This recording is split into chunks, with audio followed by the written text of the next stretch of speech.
रायपुर में human trafficking के एक बड़े नेटवर्क की आशंका जताई जा रही है। नाबालिग से दुष्कर्म के मामले में 2 आरोपियों की गिरफ्तारी हुई। नवजात की खरीद फरोख्त के 2 आरोपी पकड़े गए हैं, लेकिन नवजात को खरीदने वाला सुब्रत विश्वास पुलिस की गिरफ्त में है और फर्जी आधार बनाने वाली पूनम भी गिरफ्तार हो चुकी है।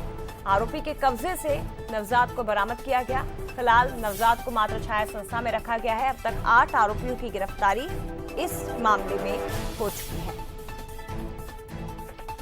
छत्तीसगढ़ की राजधानी रायपुर में एक बड़ा मामला सामने आया है, जहां किस तरह से खेल खेला जा रहा था नवजात की खरीद फरोख्त का खुलेआम तरीके से। ह्यूमन ट्रैफिकिंग के एक बड़े नेटवर्क की आशंका इसके पीछे पुलिस जता रही है और इसी एंगल से फिलहाल पुलिस जांच कर रही है। तो बता दें आपको, नाबालिग का नवजात बेचने का खुलासा हुआ है। पिता पर ही नाबालिग से दुष्कर्म के आरोप लगे। गर्भवती होने पर नाबालिग के फर्जी डॉक्यूमेंट बनवा दिए गए। दस्तावेजों में नाबालिग को विवाहित बताया, उसकी उम्र ज्यादा बताई और हैरानी की बात यह है कि पहली बार रेप के बाद उसका अबॉर्शन करवा दिया गया था, गर्भपात करवा दिया गया था, लेकिन दूसरी बार जब वो नाबालिग फिर से प्रेग्नेंट हो गई तो डिलीवरी के बाद बच्चे को ही बेच दिया। पिता समेत 8 आरोपी अब पुलिस की गिरफ्त में है। सीधे रुख करते हैं, हमारे साथ इस वक्त अनंत लाइव जुड़ गए हैं रायपुर से। अनंत, क्या आशंका जता रही है पुलिस? क्या इस एक मामले के सामने आने के बाद पुलिस को ऐसी आशंका है कि ये ह्यूमन ट्रैफिकिंग से जुड़ा हुआ कोई नेटवर्क हो सकता है, जिस तरह से इसमें आरोपियों की संख्या 8 से भी ज्यादा है, और किस आधार पर जांच हो रही है?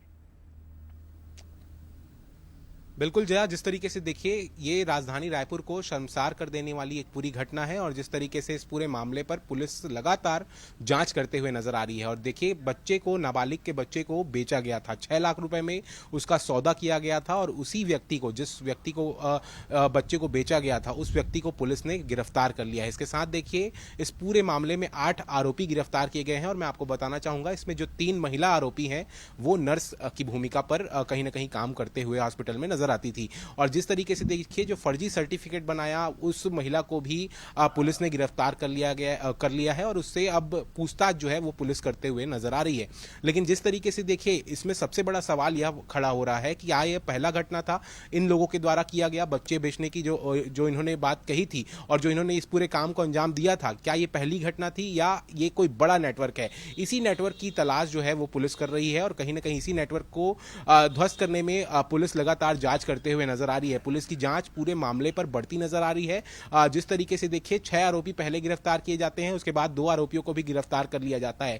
अब जिस तरीके से लगातार इन लोगों के जो चैट्स हैं, जो मैसेज हैं, जो फोन कॉल्स हैं, उसे वो पुलिस के हाथ लग चुके हैं और जिस तरीके से जो चैट्स और फोन कॉल्स के डिटेल्स हैं उसे देखने में यह समझ में आ रहा है कि यह और भी बड़ा एक गिरोह जो है वो हो सकता है। तो कहीं ना कहीं बच्चा खरीद फरोख्त का ये पूरा मामला था और जिस तरीके से दुष्कर्म का भी मामला था, इस पूरे मामले पर पुलिस जांच कर रही है। आगे कुछ बड़ा खुलासा इसमें पुलिस खरीद फरोख्त को लेकर, ह्यूमन ट्रैफिकिंग को लेकर जो है करते हुए नजर आ सकती है।